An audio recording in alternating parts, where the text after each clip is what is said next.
AP liquor కేసులో పట్టుబడ్డ 11 కోట్ల రూపాయలపై ACB court కొన్ని కీలక ఆదేశాలు జారీ చేయడం జరిగింది. దానికి సంబంధించిన పూర్తి అప్డేట్ మా ప్రతినిధి శ్రీకాంత్ లైవ్ లో అందిస్తారు. శ్రీకాంత్, ఈ 11 కోట్లకు సంబంధించి పంచనామా నిర్వహించాలని కోర్టు ఆదేశాలు జారీ చేసింది. సో ఈ పంచనామా ఎప్పుడు నిర్వహించే అవకాశం ఉంది అండ్ దాని మీద ఉన్నటువంటి నెంబర్స్ కూడా రికార్డ్ చేయాలని విచారణలో భాగంగా రాజకేశిరెడ్డి కోరినట్టుగా తెలుస్తోంది. పూర్తి అప్డేట్ ఏంటి ఈ అంశానికి సంబంధించి?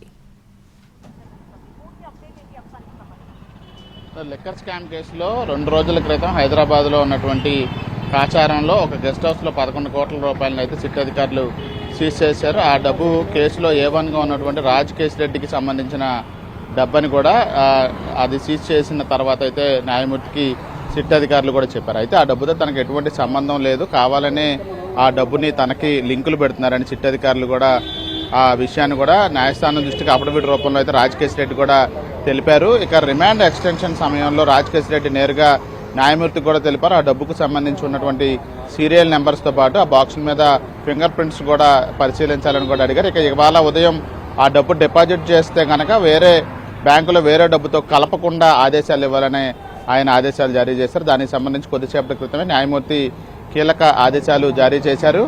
ఈ డబ్బుని మాచవరం SBIలో డిపాజిట్ చేస్తే కనుక వేరే డబ్బుతో ఈ మొత్తాన్ని 11 కోట్లని కలపకుండా ఉంచాలన్నారు. అదేవిధంగా డబ్బుకు సంబంధించిన కరెన్సీకి సంబంధించి సీరియల్ నెంబర్ని డినామినేషన్ని విడిగా పంచనామా నిర్వహించాలని కూడా చెప్పిన నేపథ్యంలో కోర్టు ఆర్డర్తో ప్రస్తుతం రాజకేశిరెడ్డి తరపున న్యాయవాదులు నేరుగా మాచవరం SBIకి కూడా వెళ్లారు. అక్కడికి వెళ్లి బ్యాంక్ మేనేజర్తో కోర్టు ఇచ్చినటువంటి ఆదేశాలు అమలు చేయాలని కోరబోతా ఉన్నారు. మొత్తంగా సిట్ విచారణకు సంబంధించి 11 కోట్ల సీజ్ అనేది ఇప్పుడు కీలక మలుపులు తిరుగుతుంది. ఆ డబ్బు రాజకేశిరెడ్డి దాని ఒకవైపున సిట్ అధికారులు నాకు సంబంధం లేదని రాజకేశిరెడ్డి చెప్తున్న నేపథ్యంలో ఇది ఆ రిజర్వ్ బ్యాంకు ప్రతి నోటు ముద్రించిన దానికి సంబంధించి వివరాలు ఉంటాయి కాబట్టి సీజ్ చేసిన డబ్బుకు 2024 జూన్ ముందుదా లేకపోతే ఆ తర్వాత లేటెస్ట్ కరెన్సీ సీరియల్ నెంబర్ అనేది తేలాలంటే వీటి నెంబర్లు మొత్తం సీజ్ చేయాలని రాజకేశిరెడ్డి కూడా కోరారు. కాబట్టి దానికి సంబంధించి ప్రస్తుతం ఉత్తర్వుల కాపీతో అయితే న్యాయవాదులు బ్యాంకుకు కూడా వెళ్లారు. దానికి సంబంధించి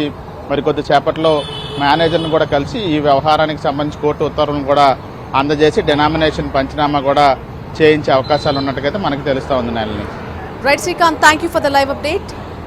నిన్న విజయవాడ ఏసీబీ కోర్టు న్యాయమూర్తి ఎదుట కంటతడి పెట్టుకున్నారు కేశిరెడ్డి.